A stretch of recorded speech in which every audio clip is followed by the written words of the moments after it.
अस्सलाम वालेकुम नाज़रीन, आज हम आपको दिखा रहे हैं आज़ाद कश्मीर की देसी ये सकाफ़त। ये खेतों में खुदाई के दौरान मकई जब इसकी बिजाई की जाती है और इसी के साथ जब गंदम की बिजाई की जाती है तो किस अंदाज़ में लोग मिलकर खेतों में खुदाई करते हैं। और इतना खूबसूरत अंदाज़ अब ये देखने को नहीं मिलता है। ये किसी दौर में हुआ करता था ये अंदाज़। अब ये सारी जो इस तरह का निज़ाम है वो मशीनों ने ले लिया है और आहिस्ता आहिस्ता ये सकाफ़त दम तोड़ती जा रही है और आहिस्ता आहिस्ता इस तरह की खूबसूरत अंदाज़ जो हैं वो ख़त्म होते जा रहे हैं। तो आज की वीडियो में हम आपको दिखा रहे हैं खूबसूरत अंदाज़ में किस तरह बीन बाजा जो है वो बजाया जा रहा है और साथ ही साथ में पन चक्की जिसको लोकल ज़बान में जंदर कहा जाता है वो अब देखने को कम ही मिलता है। इसी तरह ये बीन बाजे का खूबसूरत अंदाज़ था, ये भी किसी दौर में बहुत मशहूर हुआ करता था शादी ब्याह में। अब ये भी आहिस्ता आहिस्ता मौदम होता जा रहा है। और इसी तरह बैतबाजी का एक मुकाबला हुआ करता था और घास की कटाई के दौरान लेतरी एक हुआ करती थी। ये सारी चीज़ें अब आहिस्ता आहिस्ता ख़त्म होती जा रही हैं। अब ये सिर्फ किताबों और कहानियों में मिलती हैं और ये खूबसूरत अंदाज़ अब आहिस्ता आहिस्ता इन तमाम जो तरीके थे वो मशीनों ने ले लिए हैं और इंसान अब मशीनों की ज़िंदगी जी रहा है। तो आज की वीडियो हम आपको दिखाते हैं। अपने कमेंट्स बॉक्स में हमें बताइएगा कि आपको हमारी ये वीडियो कैसी लगी। आपके कमेंट्स का इंतज़ार रहेगा। मज़ीद अच्छी और ख़ूबसूरत वीडियोज़ के लिए हमारा चैनल सब्सक्राइब कीजिएगा। बहुत शुक्रिया।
कोई कंगना ले ला पोड़ा सारे वे जग कोलो कश्मीर दाना सोहना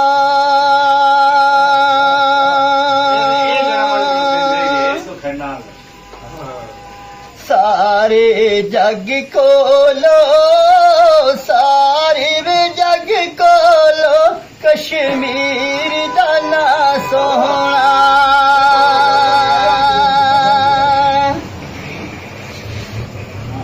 कश्मीर दीवादी दिला बर्दाश करी वो सोना जुल्म दाया दिए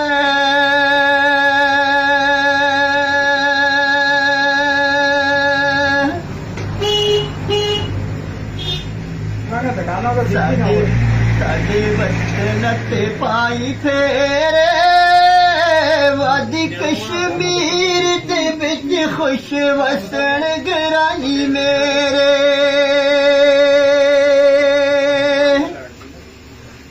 वादी कश्मीर दे विच वादी कश्मीर दे विच खुश वसन गराई मेरे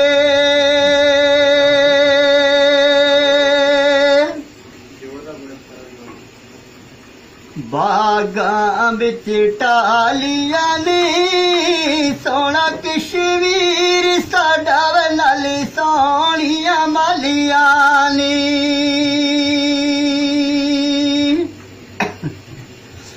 सोना कश्मीर साडा सोना कश्मीर साडा नाल सोहणियां मालियां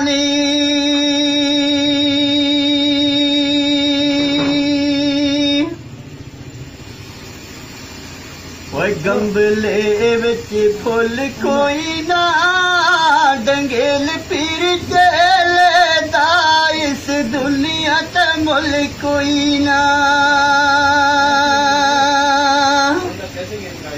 ਡੰਗੇਲ ਪੀਰ ਚੇਲੇ ਦਾ ਡੰਗੇਲ ਪੀਰ ਚੇਲੇ ਦਾ ਵਾ ਇਸ ਦੁਨੀਆ ਤੇ ਮੁੱਲ ਕੋਈ ਨਾ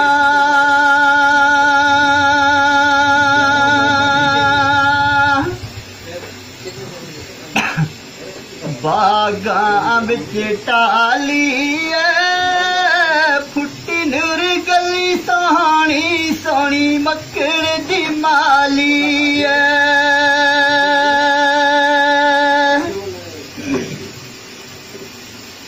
ਫੁੱਟੀ ਨੂਰ ਗਲੀ ਸੋਹਣੀ ਫੁੱਟੀ ਨੂਰ ਗਲੀ ਸੋਹਣੀ ਸੋਹਣੀ ਮੱਕੜ ਦੀ ਮਾਲੀ ਐ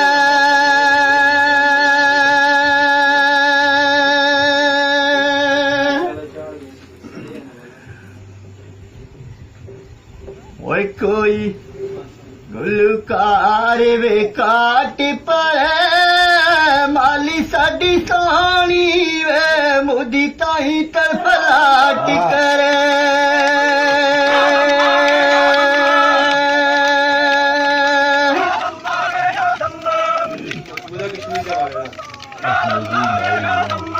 ਓਏ ਪਾਣੀ ਲਾਵਾਂ ਮੈਂ ਲੋਕਾਂ ਕੋ ਅੱਲਾ आजाद करे कश्मीरिया लोकां को